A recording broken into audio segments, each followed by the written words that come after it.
build my gallows and build them high. Makes a long time climbing before I die. I want the chance. Hello everybody, welcome to Longbangers. I'm Matty. I'm Colin. Nice to see you again. Colin, how you doing? All right, mate. Aye, not bad. Just watched that game. It was a good game, wasn't it? The World Cup final. Enjoyed it. Aye, I was dozing off a wee bit at 2-0 early second half because it was kind of like game over, and it was 90 seconds. Turned the whole thing. It was really good after that. Aye, I'd text Josh. He was watching, I think, in Three Sisters, and I said, "Needs a French goal, just liven it up." Did I? It was literally just as they got the penalty. Just sent the text penalty, because it was a bit dull at that point. It was like they were trying to stop the game and kill the game. It was like watching St Johnstone or something. Aye. To some degree, but it was good. I enjoyed it. It takes the myth away about you can't score two penalties in the same game, though. Aye, they were talking about last week. Aye, I can. Funny, yeah. It was good to see Messi win it. I think that loads of folk were happy for that. It kind of validates his GOAT status, as they call it. Which I didn't agree with anyway. Like, I mean, it's like you had to win the World Cup to be the best ever. That's what they're saying. So it just rules out like 90. Well, it's always got to be 99% if you pollute it anyway. But that means Ronaldo. How's Ronaldo even in the conversation then? Well, he's no now, is he? Well, I can't. I'm only being mischievous. Right, so we're going to have a look at Thursday night's game. I'm trying to remember what night we played. Thursday night's game. Cracking first half, shit second half. Lost 3-2 at Ibrox. So we'll pick out sort of 3 talking points each on it. Discuss them, and then we'll go to listeners' talking points and see if that covers enough of the game. Then in extra time, we've got a cracking question in from John, who was asking us about why Sir Tom Farmer and Ron Gordon can't replicate their business success at Hibs. So we'll have a wee look into why that might be. So if you want to listen to that, just go to our wee Twitter link, click on the wee link in our bio, and sign up £3 a month. Right. So, Colin, first point I got from the game on Thursday, Porto should not play in midfield again. Uh-huh. What do you think of that? Point. So I don't think he should, or he certainly shouldn't be. We spoke about this on the Spaces, but also we spoke about it on here before because somebody asked that question last week: should Porto start in midfield? And I think we said no, right? I hope we did. Yeah, sure we did. I think we agree. In most scenarios, you should just play players in their best position. Unless and the only reason you wouldn't is if you're desperate. Mm-hmm.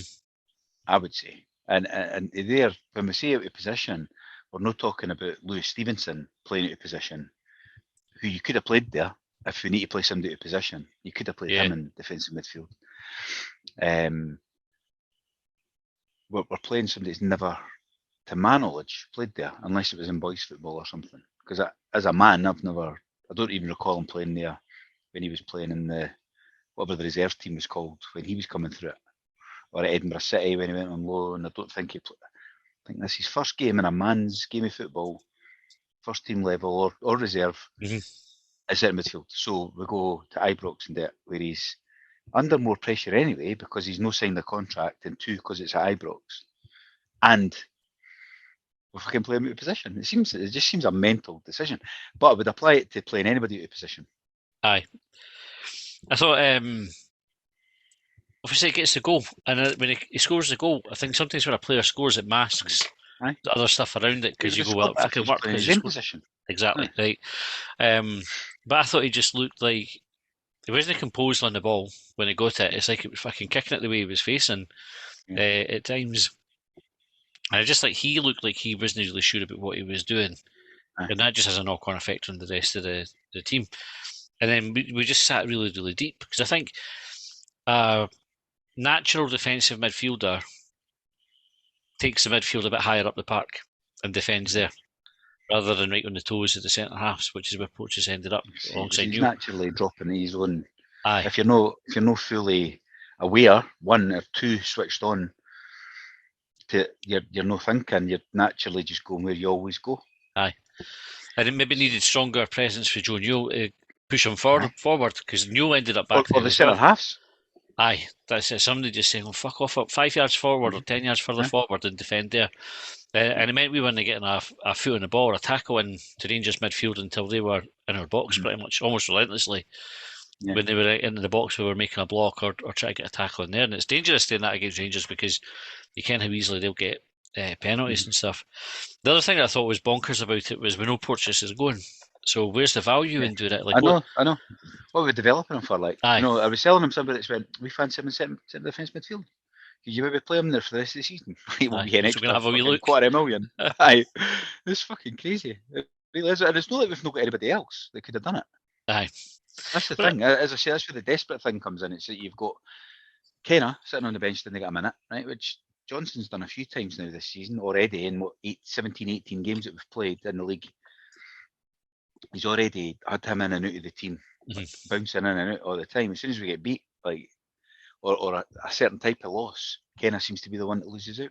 But to then play somebody out of position in there when you've got him sitting there, but you've got Lewis Stevenson, like I've said, you could have played. There was somebody else, I can't remember who now, because it feels like fucking ages ago. You're bringing back bad memories. It feels like ages ago since Thursday night. Was it? There was somebody else, I can't remember. There was other midfielders on the bench that you could have played there. Yeah. So it just seems crazy to me. The Kenna one's interesting because I think in Johnson's post-match interview, I can't remember if it was with Hibs TV or if it was the Sky one, he referenced Kenna only having played defensive midfielder 10 to 15 before times. as well. I said that, and it was post-match interview. He was fucking signed this one. Like, he was brought in as a number 6. Yeah. So the fuck's the logic? You know, when you kind of you take that at face value and you go, alright, he's what, and you start to think about what that means, and you go, well, how have we scouted him as a defensive midfielder? That 10-15 must be for Hibs. Aye, because that's about how many games he'll have played for us this season. So what was it at Leeds? Was it a centre half at Leeds, or? We signed him as a centre midfielder. I did but I also got told, he's Leeds, other Premiership teams wanted him, Leeds wanted to keep him. The usual hype. And then we didn't play him. Like, we need to get your boys into some kind of boxing or UFC or something to get the hype, because that's what they're building, but then they never fucking, or rarely deliver on it, or haven't delivered on it yet. We've not really yet, have we? So, so I thought it was an experiment that was unnecessary, really didn't work, and I wouldn't like to see it again. That was my views on Poach's midfield. I would go with that. Second one I had is around the defence. So the defending needs urgent improvement. But I don't think there's much doubt about that. Like, we do seem to concede a lot of goals. Now, I don't know, I've not checked the stats, if the stats back that up, but we do seem to lose quite a lot of goals. If we're playing what's generally accepted as your best defender in midfield, that's not going to help things. I know it's coming back to the same point, but it's it's mad. But you know the thing I've never said about the other first one as well. But there was a number of fans suggesting that that's what should happen, because it was in the group chat and it was mentioned. But there was also a question sent in us last week into this, and there's a post kicking about Twitter as if like that would have been an answer. And I don't know where it came from. It just kind of came out of the blue, became a thing, and they went, "Fuck it, we'll do it then." It's like they went, "Fuck it, we'll do it to prove you wrong." We can't just be shining there. Going back to the defence, I thought Dave made a really good point on the Twitter Spaces after the game. We were talking about Paul Hanlon. So Dave sort of, I think I would say, notoriously defends Paul Hanlon, and kind of no matter what. And he didn't really defend him as such, but what he did make the point was Hibs have left it to get to that stage where we're relying on Paul Hanlon as left-sided centre half, because they've no purchased an upgrade at any point. And it's maybe unfair to, almost feels like he's been left to hung out to dry. Hanlon was culpable, I think, for 3 goals. Like the first one, his headed clearance wasn't good enough. You actually see in the footage after we go up the park and score, Johnson's still roasting him about the header. He's getting it the fucking heat action and everything to tell him, and then the other goals. I mean, you just look at Haaland's rolling it and It think turned easy for the third one, eh? very poor, Yeah. very poor. But Dave's point is right. Hibs have known that it's an area that could have been improved for a long time, and have gone, fuck it, we'll improve virtually everywhere else by loads of players No for matter some who. positions. Yeah, no, that's a great point. Like, because I spoke to my brother-in-law phoned me on Friday about it and was saying about that handling. Obviously, at the game they were moaning about him, and I said, "It's true, right? But we've then exposed them by not having a proper defensive midfielder playing in front of them, because when we know it's weak. But then two, sign somebody better then, Aye. and we just don't. Or when we have signed somebody else, there's nobody able to take his place. Yeah. So they're no better. So like that's the answer, eh? Sign somebody better then. Aye. But we can worry about Paul Hanlon all you want, but he's the best we've got in that position. That's why he plays every fucking week. There's nobody better than him there. That's I'm not saying that fucking to be a cheerleader or nothing. No, That's not the at all. case. I thought it was a good point. It wasn't really one that I considered. I think everybody's quick, and as fans, we're quick to sort of point the finger at folk and just vent. And Haaland has got a lot of criticism on social media and the WhatsApp groups and everything. You watch it; it's hard to kind of watch it and go, by the way, I think he's wrong criticising him because he was caught out. But Dave's what to say, well, actually, you look at the wider issue, and the root cause of that comes into recruitment and consecutive managers not looking to replace. And some of that is because Paul Hanlon's had good seasons at Hibs as well, where he's not been a weak link. He's been the best defender we've had. But even then, you still want to improve on your best players. Like, if you can improve your best players, you're going to progress as a club. That was the point. That was what we were trying to do, though, wasn't it? That was the. You can't then just go like, we'll no look at that position until it becomes a priority, because now it is a priority and we're toiling. But actually, the wider defending was piss poor, I thought, on Thursday night.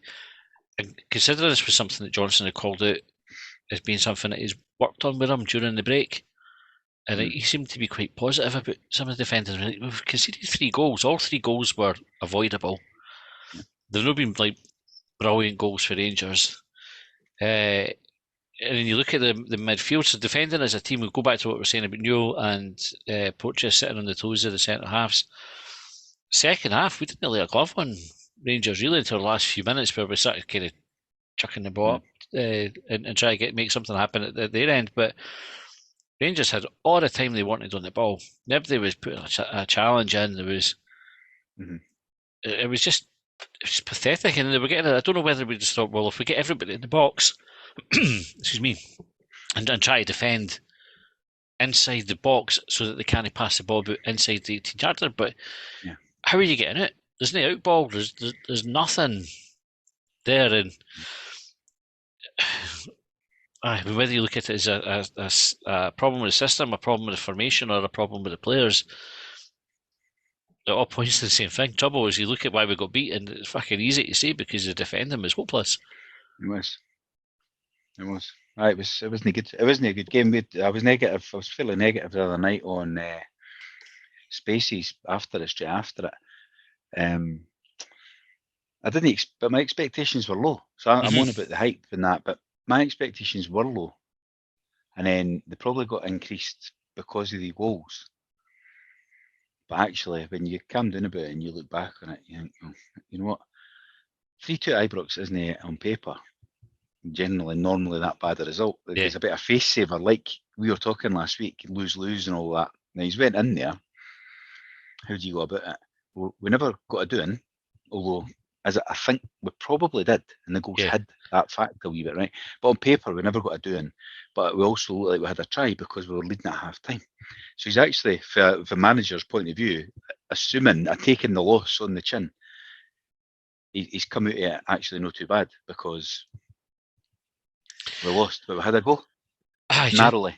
Do you think actually, if you'd had the second half and the first half, right? If you'd flipped how those halves had gone and been shite first half and come out and getting a real good go in the second half, I think everybody would have been dead positive, right?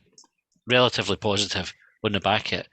But I think because it was decent first half, and you go in at half time in front and you're thinking, hell, we might do this tonight. Mm. To capitulate the way that we did in the second half leaves everybody thinking that was shite. Everybody's raging at the back of it. Do you think we capitulated, Mm. or do you think our second half tactics were wrong? Like, do you think the players folded, or do you think we were set up to fail? I think a bit of both. Like, you look for examples in the team of folk like no giving up, like, and no folding. And you could take it apart. So Chibrai, I thought Chibrai first half, him and Yuan worked no bad down that left hand side. Second half, Yuan gave him no help at all. So whether Johnson said to Yuan, "Listen, we've got an out ball. You are the out ball, so stay up and then he come back." He's maybe done that, but Yuan was fucking strolling about the place, didn't he, Darren? Like, he was fucking awful. So that leaves Chibraya on his own on that side. But we go back to what we were saying about players not laying a glove on them.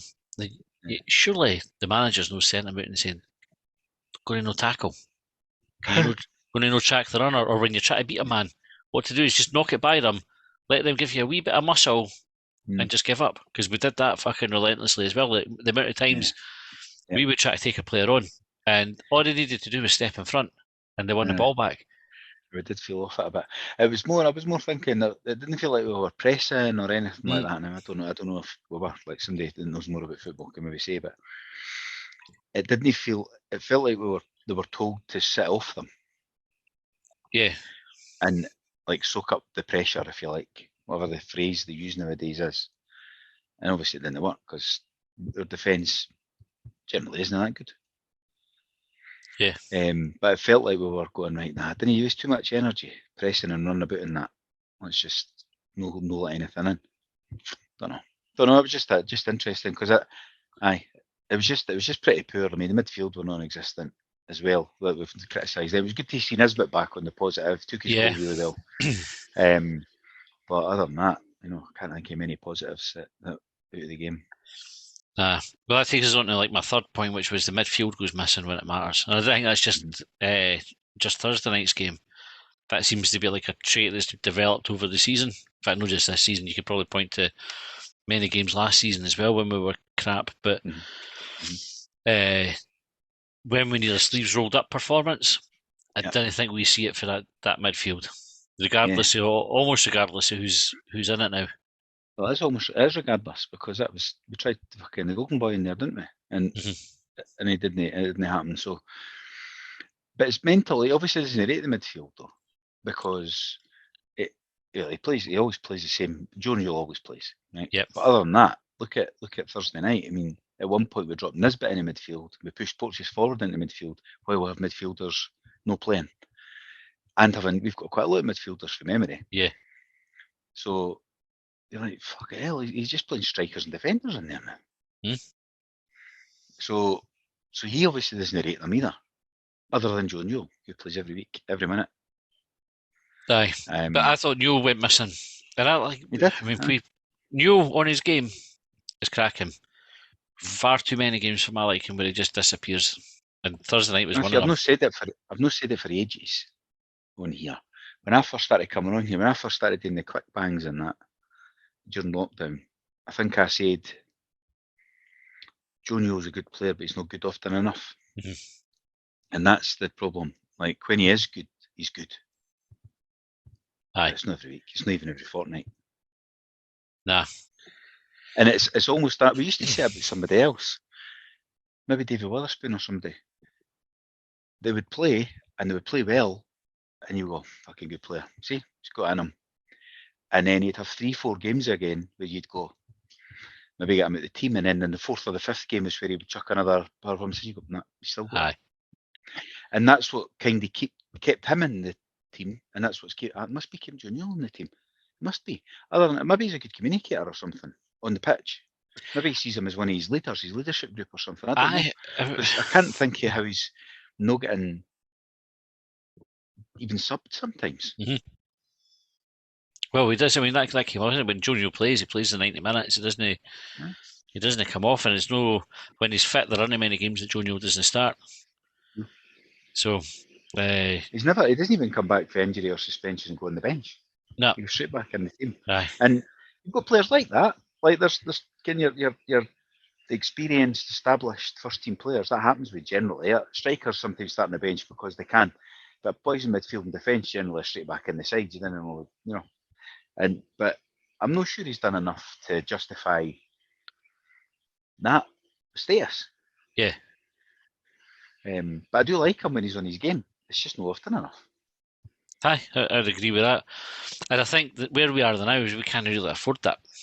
And that's it goes back to what we're saying about you need to look at replacing the players that you consider are your best players. Even if you're under or when you're underperforming, you need to be looking and saying, previously didn't think you were an issue. Now we're going to have to consider you an issue because we need better all over the park. And I think Neil probably falls into that category, but then as do a few players now, because you're starting to see more and more that what we've got now isn't really working. Those were sort of my 3 points. 3 for you. You'd be lucky. What I would say is about I don't know how to phrase the point, but it's about what's the point of VAR and when will we get a decision in our favour? Because I was one of them. I said to you on here that VAR, it's got to be fair because we're like everybody can see it. So it's not. It's taking the excuses away for the refs. It's I never had that angle. I never saw it or benefit of the doubt and all that. All the other things they say because we've got somebody watching it for them with different eyes, different views, slow mo's and that. But that handball the other night, how's it not handball? It's a penalty every day of the week. I think you're right. Even VAR, with VAR, we saw on Thursday night you're still not going to get a big decision in Glasgow. Yeah. Well, not Ibrox that's anyway. Strictly true because Ibrox got one. Yeah. Aye, because actually there was loads of Celtic fans on Twitter after the game going mental about it, saying how did they get a penalty against them, Dundee United, but then and it could be that they reviewed it and they went after the Dundee United game at Celtic. They've looked at it and said, aye, right. At the time we thought it was, we've looked at it again. Actually, here's why it's no. Yeah. And then they've applied the corrected, reviewed logic on Thursday night. But I think if that was the case, they need to come out and say, by the way, handball. Aye, that was an interpretation there, and we've all decided we've come together and decided that's not a fair interpretation or whatever. So we've changed it for the next game. Otherwise, you just get everybody going, well, but fucking like we are, but then no noise made about it because it's no Celtic like where it was. So Celtic made enough noise about it. Here's your theory then. Celtic made enough noise about it. They've went and changed the rules. They're just not telling you can't. Because if they did, then Celtic would say, so you did it wrong against us. That's another 2 fucking crosses in the bad books for you. Aye, and innocent mistakes, that's what they call it, isn't it? Aye.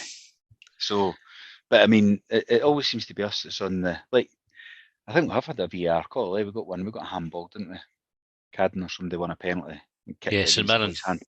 But Aberdeen dive. We never had VAR when Dundee United got their goal. No, we never got a goal against Dundee United. And then that handball there was one other VAR call that I think we disagreed with as well. Oh, the Kilmarnock one. Was it? Yeah. Did we disagree with that? The penalty? Yes, we did. So they did VAR and they went, aye. We did. Because it was a free kick. But then, he never gave the free kick because it was in the box. It was a penalty. Yeah, that's it. But there's various things that's went against, like, and it was when your luck's not in, your luck's not in. But it's like, come on, fuck, when are we going to get a turn? Like VAR was meant to even it all out in that. When is it going to fucking level out? Like, when are we going to get these calls back in our favour? Aye. And that penalty decision was at 2-1. 2-1 up. So, as much as we didn't look like we were going to go and win, 3-1's a bigger psychological, it's a bigger fucking difference to make up, but it makes it harder, in the head to get their mindset right coming out for the second half, because obviously Mike Beale's admitted it, he had them too pumped up for that first half. He speaks was so passionate. He's just such a good motivator. He just over-motivated them. So whether he would have been able to do that, what he done at half-time, 3-1 then, was that in the first half or was it in the second half? It was at 2-1 anyway, wasn't it? I'm sure it was first half. So If we fucking scored it, of course. if we right, scored but it, aye. But assuming you score it, aye. because you look at the cup semi last season when we were a shite team last season when we beat them 3-1. Is that just last season? November, it was just last year. That's The final was about a year ago today. Aye, it's crazy. Does that not feel like? Was it 18th, 19th of December? Aye, The final last year. feels like much longer ago than that. Ah. But they scored just before half time, didn't it? It was 3-1 that we went into half time, but you knew second half it was too big a gap for them to come back on, really. And I think they would have all, because Rangers are in a great place now anyway. So I think if we'd gone 3-1 up, they would have been going, oh fuck, it's no other night. And then that's it. It's a bit easier to defend for that situation. Very frustrating though, because it is. And I know there was talk of the t-shirt line, but you see the second angle on it. So the first angle, I think you see sort of from behind the goals, but another one is from like the reverse of that, and he's got his arm out like that. It's something like just fucking between his like his forearm. But look at the penalty they gave in the World Cup final today. Now, I think nobody really doubted that was a penalty, but the guy's not looking or nothing, and his arm's not massively up. It's out a wee bit. But that one on Thursday night was more deliberate than that. Aye. Like he's not deliberately went. He's made his body bigger and all that. So that is the rule. It is a penalty. I'm not saying it's not. Yeah. But that one on Thursday night is more deliberate than the Argentina boys at the end of the game. There. Crazy. Aye. But I don't know. Like I mean, there's no way. It's not. They can't blame the it being a tin pot version of VAR or anything. It's just tin pot referees. And all we found out is the referee. We still know who the referee is in the VAR. So they give that. They're still shit scared they're going to get a shit Christmas. Aye. In the windy stand. Because I didn't even care if they reviewed it, which was the other thing. There wasn't like that I remember. There wasn't like like Ken the referee normally points to his ear and that and just tells everybody to fucking calm down now and have a wee. Well, I got told nothing came up on the screen on the ground, like to say VAR check in progress or anything. Because they checked one for Rangers when the boy hit a shot off. I can't remember who it hit, but hit somebody in the box, and then they went for a VAR check on that one. And you're going, fucking hell, that'd be consistent. Aye. Next one for you. Why do so many players struggle when they sign for us, certainly from the English leagues? When obviously we hear about how good the leagues are down in England, and they've got that name attached to them. A lot of the clubs that you assume, or people assume, and we hype them to be better than they are. Why do they struggle? Because there's no many that have actually came up for down there that have been good. Like Marvin Bartley done a good job, right? Yeah. Can't give me any others off the top of my head now. There'll be others, but you know, we're for consistency and making an impact. There's no many, is there? Nah, not too many that jump out, and it's almost like sort of regardless of. I mean, you go back fucking years ago, like David Murphy and that coming, but like look how long ago you having to go back years. to. 15 years to get that example, and obviously Bartley's a bit more recent. So I think there's an element of I'm thinking it's a bit of a joke league when they come up here, but I think the style of football catches folk out. Yeah. Because I think, especially lower league in England, they play. It's like fast and physical, isn't it? Like it's the big guys up front. The ball goes long a lot of the time, and I think in Scotland when they come here, some Scottish teams try to play football like the way, in inverted commas, like the proper way, and getting the ball down and passing it, playing out for the back. Aren't they very good at it? I think it was you said one time, Colin, when you played against a shit team, and your team would be like a rugby. Your team would be well drilled, and you would kind of how to like shape a move and everything. But when you played a shit team, it wouldn't work sometimes because fucking randomly some kind of turn up where they're not meant to be. You're like, what are they doing there? And I think the kind of Scottish football is a bit like that we overreach a wee bit in terms of what we try to do based on the quality of the player that we've got. It's the same, I think, like why Heckingbottom, if you go back to when we had Lewis Stevenson on, and we're talking about Paul Heckingbottom, and he was saying about he's setting all these traps for pressing. This is how we set a trap for pressing. Yeah. And we're playing Hamilton at the weekend, and Hamilton just shoved the ball out. And that was it. Your whole thing's fucked. Like there's no. then you're all looking and say, well, that was how we were winning the ball back to the score. So now you can't do that. It's almost like it's too. I think with for the coach's side, I've taken a wee bit away from it. It's maybe what's going wrong with Johnson. They're maybe too prescriptive in how they want to build the moves.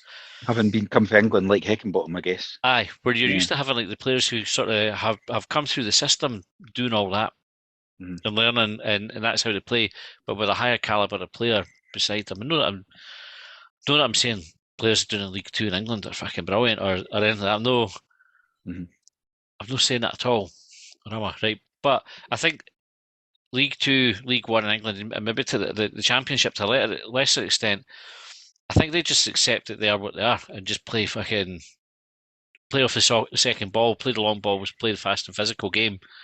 It's not always great to watch, but it's competitive, and they didn't have like sort of no delusions of grandeur. I give it what it sounds like I'm talking the Scottish game down. So why do we sign them then? Why do we think that he'll be a good signing? Like based on the fact that they've seen him win a few headers down in League Two? Because there's a myth that the English game's infinitely better than the Scottish game. Why are we buying into it now that we've had 90% plus failure by signing people for England? It's a good question, right? But over 15, 20 years. Hibs have just tried using that very same argument was the rationale for going to look at Portugal, Croatia, and so when we had our most success was under Jack Ross recently, maybe, and Stubbs when we were buying in for St Mirren, and that obviously got criticised by our own fans, but like other players of the Scottish League, signing Paul McGinn, signing John McGinn, signing other Scottish teams' best players. I continue to believe that's the model we should use. I think so, but I think so. I agree with that. I agree with that to an extent, but I think the issue that we've got is the players that we want to take. Hearts and Aberdeen are also want to take them, and they spend more. So we end up like almost like a tier down for those ones. Yeah. And then you're already at a competitive disadvantage, aren't you? You spend the money because you still go, well, fucking Hibs buying them, so you still have to spend a bit of money. I think the board feel there's a pressure to spend money to demonstrate that they're trying to get things right. So you overspend on folk that aren't ultimately going to be good enough for you. So I think it would be all right if that market wasn't also being shopped in by our closest competitors. Yeah. That's why I think they're trying to look abroad. I sort of understand that. Again, I think it's been badly executed. Now, like we've probably like we're long enough into the season now that you can take a step back and say, right, Tavares, Yuan, Boshang, whether he's injured or no, he's no impact in the first team. I presume he's fit now. I think who else we've brought McKenna. Again, we've gone a little bit further afield. There's no impact in the first team, so has it worked? Did you write it off because the first goal hasn't worked? Did you go, right, what did we get wrong this time when we did that scouting and all the rest, and how do we improve it for next time? We try and get better players in. But you get, and this is the problem. I think when the clubs look at the forums and all the rest and try to keep folk happy, but you get folk shouting for like fucking the boy Newplay, Livy. He scored 2 goals or something. Do you know, like he's a bit of a handful in that, but you'd be going. They basically they shouldn't be looking at any fans' opinions. Correct. Because including ours, right? I'm not saying ours are no, totally agree. Ours are shite as well because it's you see some of the shouts, they're random as fuck. You know, it's just like, as you say, Newplay. Even the hammering of McCurdy while the defence of Melkerson goes on. Aye. And you go, well, how can you say he's got a chance and he's not? Like, what are we? If we're doing like for like, they've both no scored. They've both no impressed. You know, they've both been played out wide, but he's shite and he's got a chance. It's random as fuck. Aye. And so I give me opinions and all that, and it is. But that's been listening to them then. Like somebody needs to say, we're not fucking listening to that. Like we'll go with our opinions, we'll stick with it, and we'll decide if we're fucking right or wrong, and we're not going to listen to anybody. Aye. Outside there unless like they're in our circle and we've validated and given them an opinion. I hope that's what they do. But I think obviously there's rumours about there being a director of football coming in at Hibs, and I think it's much needed. We spoke about it before as well, didn't we? Like that, somebody kind of go and just sense check everything that's going on and tie it all together and make sure that we've got the right contacts in the right places and we're not getting ripped off for players, and the ones that were going to push the boat out to sign are going to be wanting to move on 6 months later. But I think it's a good question. Like the English one, I don't think the game's that different in Scotland than it is to England, and you would think it should be a fairly easy transition for most players, but for whatever reason, I think they just fucking struggle with it. I think there's probably the thing, and right, this is where my ignorance of the English game comes in, because there's probably shit grounds and everything that they all go about in League One and all the rest of it, but I think it can be difficult for a player to go playing in front of 50 or 60,000 at Ibrox or Parkhead, and then the next week it's 4,000 at Livingston, and then kind of same at Ross County, and then 18,000 at Easter Road. Yeah. And it's that sort of like you're going where this game you're no fancied at all because they've got a huge budget and you're likely to take a bit of doing. The next game, you should be like the absolute favourite, even though the difference between you and that team maybe isn't that big. I don't know. I don't know if that's a difficult thing to get your head around if you're a player. I mean, just sort of I'd guessing, imagine really. I'd imagine League One, League Two doesn't really, because I imagine a lot of, they maybe have a bigger average attendance, but I think there's a lot of shit. Wee shitty old style grounds you go to, and you rarely now and again, you get a Sunderland away, which is be the equivalent of, well, they're in the Championship now, but they were in the League One for a few years, weren't they? So, so there would be a similar thing there. But there's just more money down there. That's the only difference I can see. I don't think the standard, based on what I've seen over the last fucking 20 years, when we try to dabble in the market, you get now and again, you get like a David Rocastle. He had a good say. Was it David Rocastle? Craig Rocastle's his uncle, wasn't it? Aye. Fuck, I'm showing my age there, eh? He played in the 80s. And dead, incidentally. Just spoiler alert for anybody that's still watched our Liverpool game for the last game of the season. But like now and again, you get one of them, you get them for 6 months and they fuck off back down to England because they've just came up here to make a name for themselves. But the majority of them are not that good. And even then, when you look at the ones that have succeeded, I mean, Bartley's probably a wee bit an outlier in that he had a bit of a career behind him. But Murphy was through a youth team. He like Dean Shields, who had picked up. Stokes was still quite young when he came up to Scotland, so he was at Falkirk first winter when he was banging them in. He was a bit more established when he came to us, but no loads. I think who else has been? Rob Jones did well. Coming up, cup winning captain, eh? So, but I mean, you're looking at the exceptions, though. But look at that. If somebody was to be bothered enough to be able to put that all down on a spreadsheet or something and go, there's all the signs we've made since the year 2000. Could you consider it to be a success? That's same for England. And I reckon you'd be like 90 to 10%, 90 fail versus 10. Do you think you can make a team of them? Even that much. Aye, possibly. This may be something we do one in the summer. We'll try to pick an English signing 11. Yeah. All right. Anything else for you before we go to the Twitter comments? Well, just a quick one that we've probably touched on in the past, but when's the right time to sack a manager? That's a really good question. So we spoke about it with the 4 games that were coming up as we came off the World Cup. Rangers being the first of those and saying, like, can he survive if he doesn't win or pick up X amount of points from it?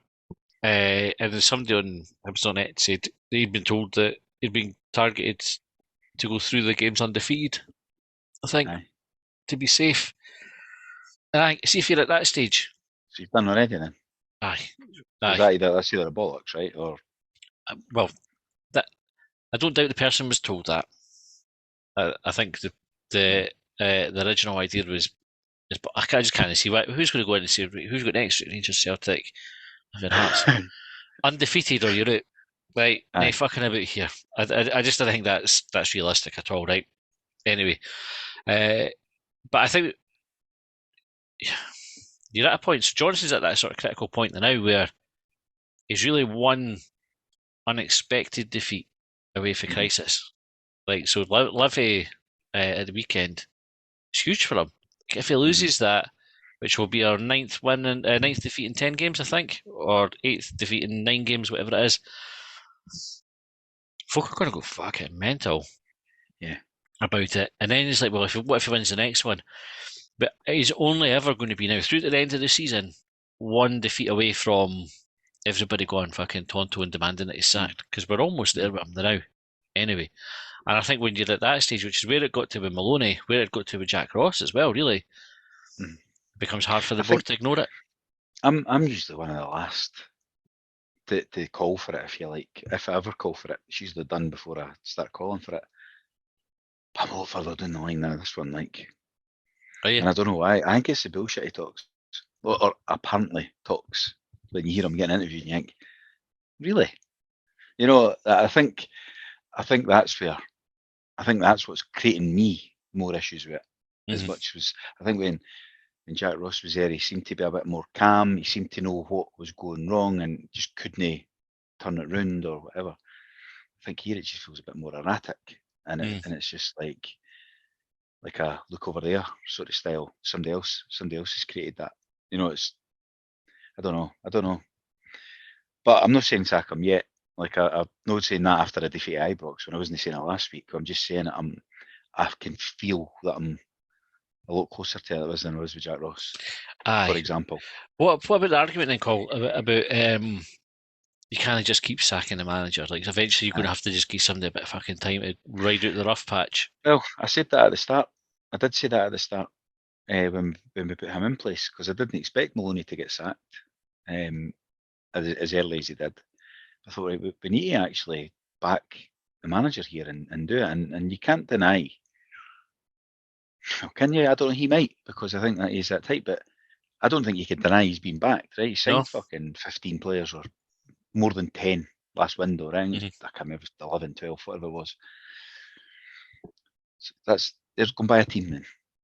But then he'll probably say, "Oh, I never signed David Marshall. I never signed." You know, others they were already coming in, and I just got the final say, but they were already agreed, so it was just easier to agree it. You know, rather than because bearing in mind, well, based on the fact now he's saying he wants rid of, like he's got a bloated squad despite signing half of it, or at least about 40% of it.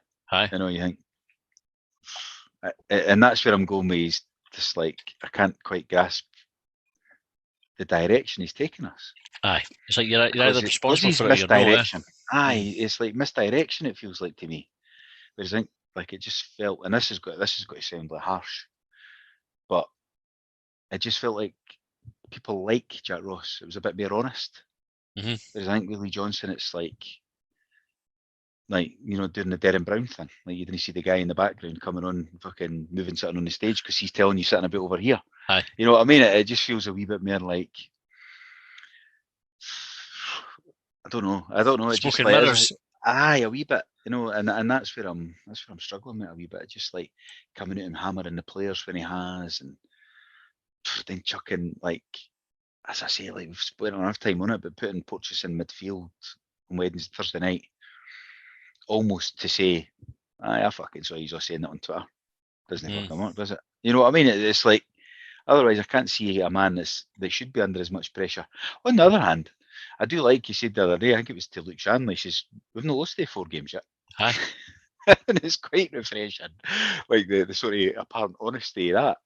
Aye. I know I've just said not as honest, but you know what I mean? I quite like some of the quips, and I think he would get away with that a lot more in my book if we were fucking winning some games now and again. Yeah. Putting a bit more effort in, or whatever it may be. I hate to say the effort, right? Because I'm sure they're running about, and I'm sure their stats are telling them they're running 10 and 11k like everybody else is. Aye. But but I do. You need to see it through, but then when do you decide that's enough? Aye. At what cost, and where do you draw the line? Because I think this is the danger with Hibs. Last season we missed out on the European football, and you see the benefit financially that's given Hearts. Right, and Hearts are the team probably that we want to say we would be better than. Yeah. So you have this massive and grow in financial gulf if you can't compete with them. So if we go bottom 6 again this season, they didn't look like they're going to finish bottom 6. They look like they're going to finish 3rd or 4th. So they get the European money again, and then you're chasing 2 seasons worth of European money. And then I guarantee you'll get back up there when these European group places aren't on offer, because them getting a doing all the time. Fucks the coefficient. Coefficient back, don't you? Aye, that's exactly what will happen, eh? So there's that. The opportunity is now, and how long do you risk missing it? And that it's a difficult one. I feel like the other thing that you factor in is this was very much a board appointment. They hung their hat on him after getting Maloney wrong, and they went, "Well, we're really confident we've got the right guy now." Yeah. It doesn't look great if they're then sacking him after 6 months as well. So, I think the right time to do it when you've got to run the games, probably before the World Cup would have been the best time to do it, because then, like Rangers did, again, just went, well, we've got that gap and we can make the change. So, I think unless there's a disaster, I quite like to see him get to the end of the season, minimum, and then that would take us into next season. Unless he decides he wants to walk away, but it'll be interesting also to see if he puts pre-season starting almost when the season ends, like what he said should have happened this year. Aye, that he was like immediately coming in and bullshitting. So leaving an extra 2 weeks straight away. Remember, like, come on, like you even looking at that now and you go, because I questioned that at the time, going, where was the 2 weeks coming from? Like that's when the season starts. Like, you're trying to blame Sean Maloney here for something that you would have done. Aye, because there's no other way around it. Anyway, we'll see what he could have done it. And then he'll have had 3 transfer windows by the start of next season as well. So, kind of the excuse of having somebody else's players doesn't wash by that point as well. So, hi, right. Talking points from Twitter, right? AKA Rab, what happened to the fight until the final whistle style that we started off with? Since Johnson started pissing about with the formations, it seemed to just vanish. Yeah, no, I agree. We can't remember the last time we scored a late goal, and then we were kind of saying that ourselves. I even thought half time was when they just went, no more. We'll just hang on to it. We had like a wee flurry at the end of the game at Ibrox. I mean, Ewan had that shot that went out for a throw in. I know, but that was one of those that he just like. I know I'm not trying to defend it in any way, but it was that bad an attempt. He fucking hit it with his knee. Totally mistimed it. Awful. Didn't even shin it. It doesn't look like we've got a lot of fight about us in a way. That's what we were saying earlier, where you've got players that are just like fucking walking about the pitch, and it was telling that Stevenson, one of the old guard, came in and was booked. Two challenges later, Kenny's got a bit of fire in him and was picked up a booking. Lippy Hibby said, talk of Chabraya going very premature. There's a few we should let move on this window, including Yuan, Melkerson and Henderson, who have all potential but aren't there yet for the first team. Don't disagree with that. If that's the reason Chabraya is going, I mean, a lot of people are jumping to conclusions and assuming that it's because his dad died and all that, and he's just want to be home or stuff like that. If that's the case, then I suppose good luck to him. But I would agree. If it's not that, I'd be a bit concerned that he was the one at the transfer window that we're thinking is the miss, and the rest are all hits. Like, especially because it means that that's Lewis Stevenson going to finish another season, unless we bring another left back in. But Lewis Stevenson's going to be the first choice left back again for the rest of the season. Until we get somebody else, he's like, yep, no doubt. Cal said, anyone else concerned that even if we do have a January clear out, the recruitment team will replace him with even worse players? No faith in the decision making at Easter Road right now. Oh, that's a big concern, isn't it? A lot more misses than there are hits. Aye. I think that as the evidence piles up, I think we spoke about it last week as well, and sort of made that point that if there's a clear out in January and it's folk that we've signed in the summer, you have to look at the recruitment team and say that's not working. Matthew lost his job for a lot less. Stuart 1959. When is Ron Gordon going to concentrate on getting it right on the pitch instead of off it? After all, we are a football club. If he doesn't, then his hospitality, etc., are going to be empty. Yeah. I don't want him to do one over. Well, I do want him to put more on the football side, but you need to do both. Is what I'm saying. So he's obviously got the right people in on one side. You have the right people in on both sides to make both a success. I think the thing with that, and this is maybe something we'll talk about in the next one when we answer John's question, is the amount of variables that you can control, like the stuff that's within your gift off the park. In a commercial sense, you can control the vast majority of what you're going to do. You can go out to sponsors, you can set the price for your hospitality, so it hits a sweet spot. You can do the place up and all the rest of it. And on the day where it's going to come in, it's unlikely that somebody's going to come and try to disrupt that. It just goes to plan, like the event goes to plan. On the pitch, though, you go in and say, right, we'll spend $1 million on Martin Boyle, and he does his ACL. Then I mean, that's just pure luck. Or you sign Kyle McGuinness and he can't play for 2 seasons.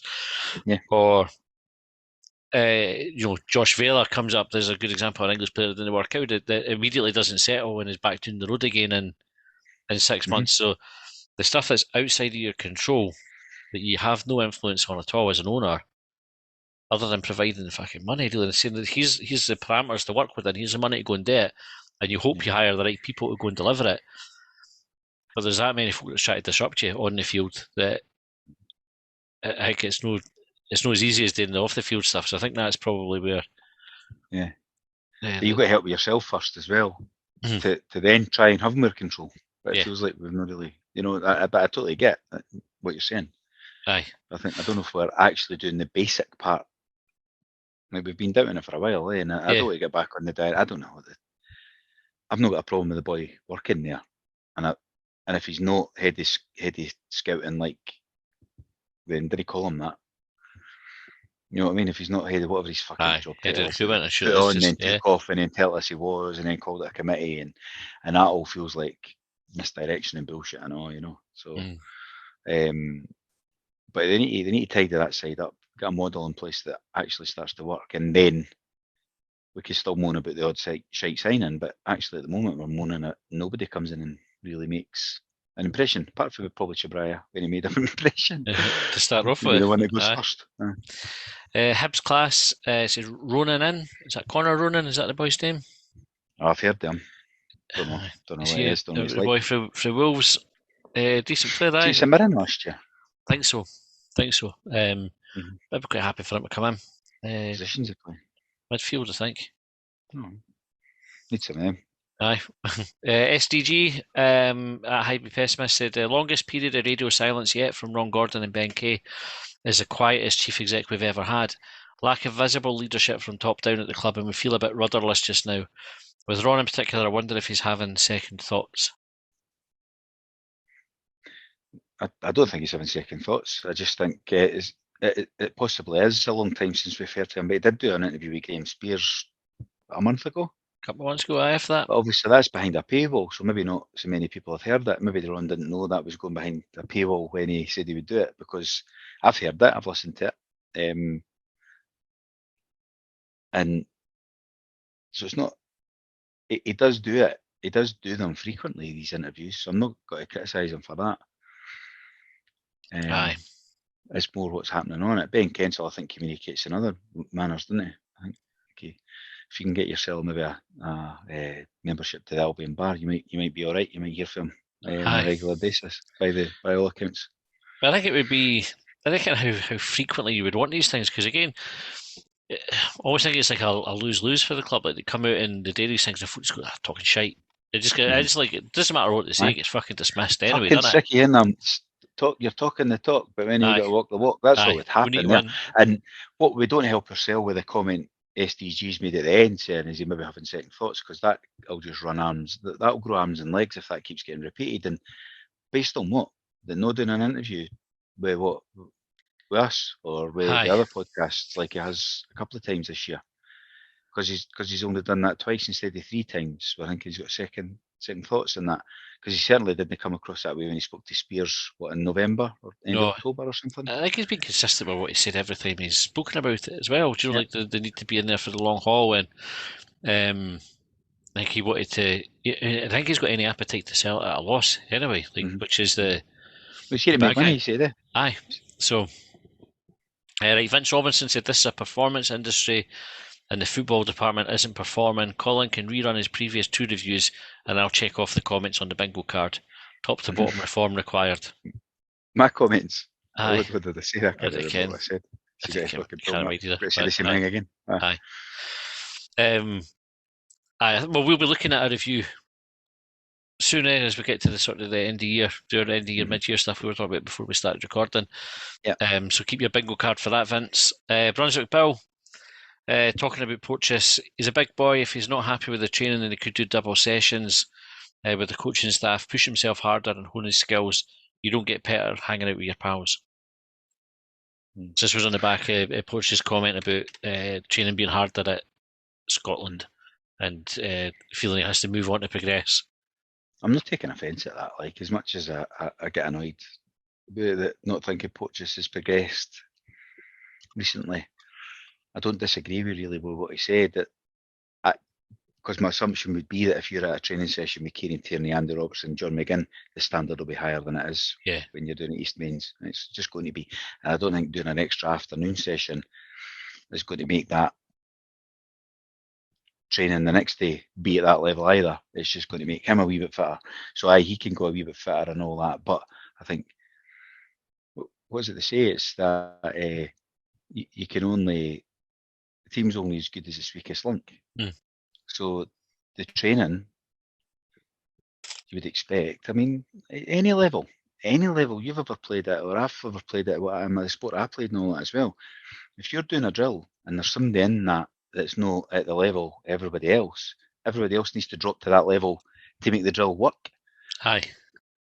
Because if they're going to drop the ball and not be able to control the ball, and I know I'm unlikely that that's going to be happening at the level of fucking Hibs, but if you're doing a wee fucking drill where you're all passing the ball about and one keeps letting the ball fucking roll under the leg, the drill's got to lose all fucking intensity, all pace, and it's just got to fuck it all up, right? Porteous doing that twice instead of once isn't it going to make it be better? No. It's the other guy that needs to be better, no Porteous. Aye. I think that's fair enough. And it goes back to what we were saying last week in extra time about driving the standards and having people in the team to either get the folk who are the ones that are letting the drill doing all the time up to speed, or kind of then it's up to the manager to move them out and get better players in, I suppose. JPG White said, I knew something was far wrong when Ian Gordon and our CEO were in the Eastway tap 10 minutes after the Clyde game.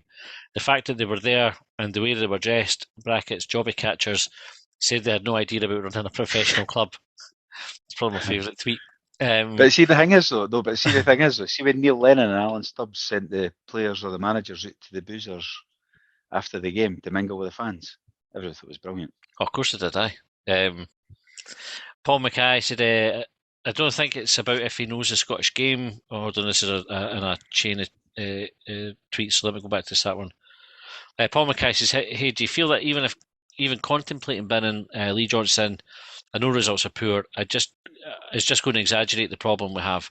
Then that would be 4 managers, players in a squad which is underperforming, and then continue the malaise into the more mediocrity.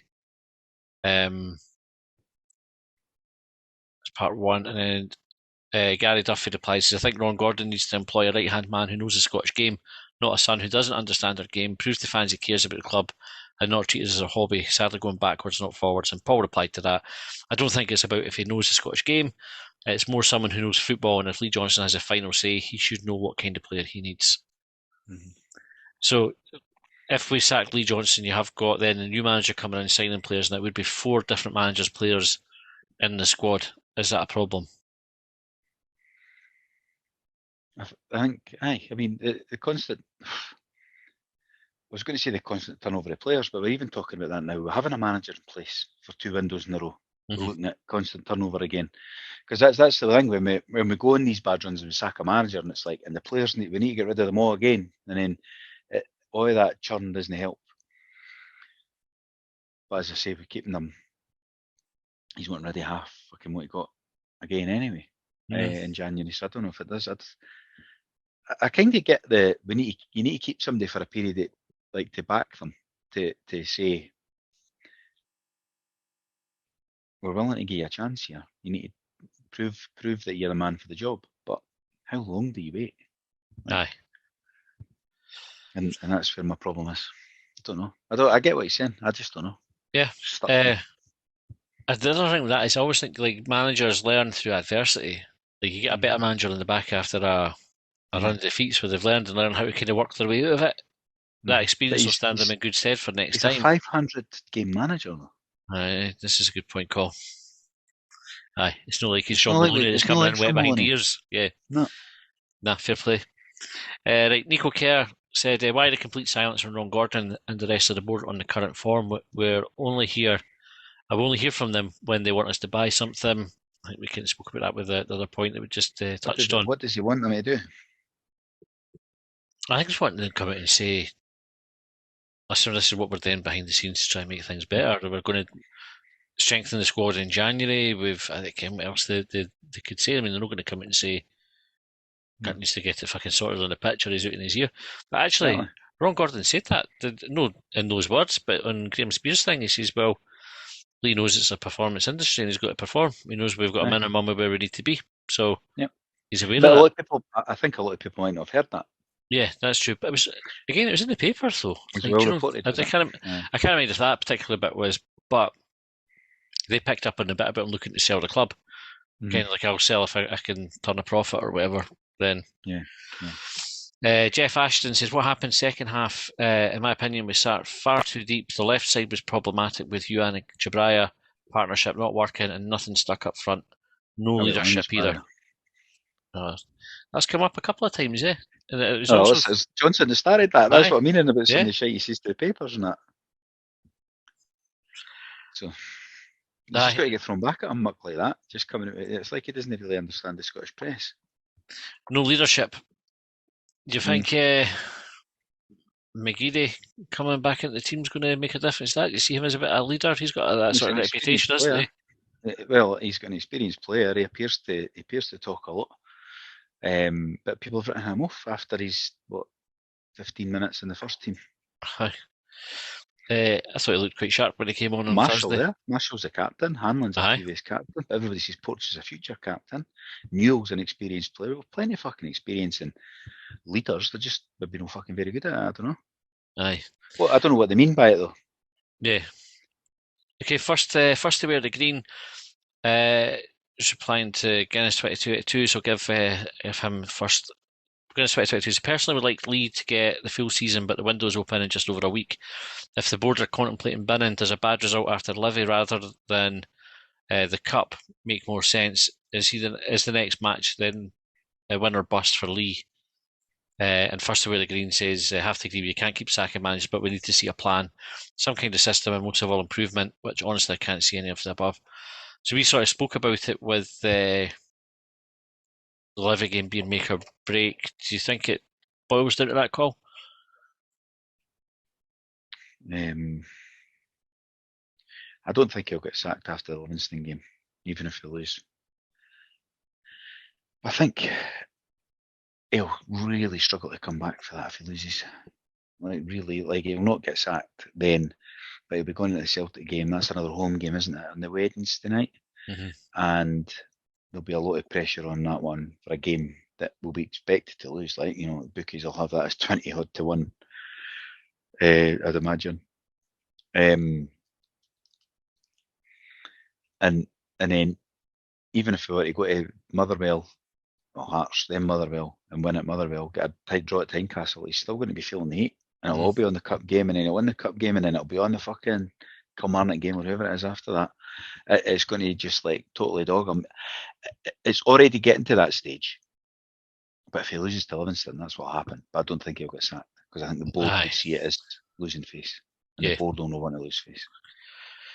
Right, last couple, so we're almost out of time. Charlie Mulgrew thinks he made that up. He says, I'd like to see Newell out for Kenna, Porto out for Fish, a new left back, centre back and right back in January, if the rumours are true. Also, one of the most promising points for me at the start of the season was how quickly Lee Johnson would make a sub if something clearly wasn't working. I've not seen that in a while, and I want that back. I actually thought Johnson's subs on Thursday were a fucking joke. He needed to change it well before he actually did. And then what he did change was just dropping this bit back into midfield to put Melkerson on, and just what are you doing? What are you doing? Just didn't. It didn't work for me at all. No, agreed. Ladij said Chris Mueller talking about chaos at Hibs after returning to the USA, and he isn't wrong. Isn't Churner's staff a sign of dysfunctional organisation? We don't have a team, we've got a group of footballers. Aye. Normally you find that. Normally you find that people evacuate in a company like that. Yeah. Or a business like that suggests or something that they just want to get out. I think if you're winning games, it's easier as well, isn't it? I think that's like part of the problem is if you're getting fucking scudded every week or the fans are on your back and your social media is shite because you can't go on without somebody going fuck off. Yeah. That's going to be hard for a player to settle. Whereas if they come in and everything's rosy, then they've got like, it's the best club ever, best move I've ever made, and all the rest of it. So it all sort of snowballs. But I think it's true if you got like that turnover of players and staff, it's not conducive to a good team. Right, Whiskey Craig said, a bit disappointed we've not had the following Hibs advent calendar. Number 1 is Ivan Sproul. Number 2 is Ivan Sproul. This is a good shout, by the way. We all should have considered that. Everybody, I will try to remember that for next year. I'll probably forget.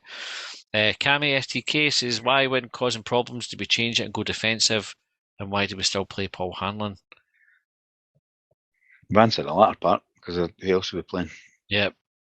Right, 2 more. Charlie McGrew thinks he made that up. I think Colin's onto something when he says players not protest enough when there's a potential claim for fouls. There were only 2 half-hearted hands going up for appeal. Players should maybe start swarming ref for a VAR check because we've had fuck all luck since VAR came in. We spoke about that earlier. I'm not going to dwell on that one because he said he agrees with you, Colin. So I know I can't even remember saying it. It's amazing how many things I say that folk agree with. I counted at least 4 or 5 since we started there, which is good in 18 going. months. Stuart says, are you fed up with the snow and frost yet? Yep. Aye, it's melting away the day a bit. It is. Okay, right, that's us out of time. Thanks very much for sending in your talking points. Thanks for listening. As we said at the start of the show, if you want to hear more, we've got an extra time episode which we're going to talk about why Sir Tom Farmer and now Ron Gordon have struggled to have success at Hibs, which is a question put to us by John, also known as Curvy Nisbet. If you want to subscribe to that, you can click on our Twitter bio, click the wee link, and that'll take you to the page to sign up. Thanks very much for listening, and we'll see you next time. County line I pledged upon. Well, they trailed me down when I broke free. I drank all the whiskey in Tennessee. I don't drink water, no